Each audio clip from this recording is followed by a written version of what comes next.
Tim Thompson was only 5 years old when he fell through the ice on a frozen lake. His brother Paul pulled him to safety, but then he fell in and drowned in the frigid water. Probably about a week to 2 weeks after my brother's funeral, I laid down on a floor and in my closet, and I put a blanket up to my chest, and I was pretending to lay in a coffin talking to my brother. Tim hid in his makeshift coffin day after day. As days turned into months, demons started visiting him. And I didn't call them demons because I didn't even know what those were, so they were my friends.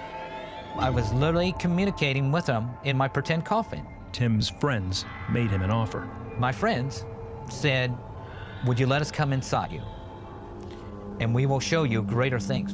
And so when I said yes, that moment I could tell I was not the same person. I could speak something out of my mouth, like, say for instance, if a sibling was mean to me, or if somebody did something to me, I could literally ask one of my friends to trip them, to have them be cut, or to get hurt. Well, little by little, come to find out, this power that I was speaking over people's lives was growing. When Tim was 10 years old, he had demonic visions. My father was yelling at me, and we got into an argument, and I saw myself pick up an axe and drive it into his skull.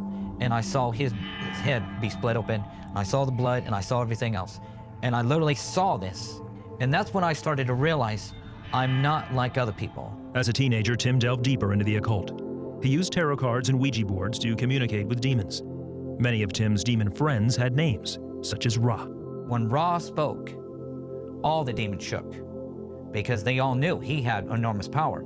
I knew he had enormous power, because Ra let me know that he literally stands before Lucifer and talks to him. Tim also began to abuse all kinds of drugs. But I literally dived right into meth. And then from meth, I got into cocaine, and by the time I was 19 years of age, I had such a severe cocaine habit, an alcohol habit. Neither drugs nor the occult could fill the void in Tim's life. He tried to kill himself by cutting his wrists. Suddenly, blood went, whoo.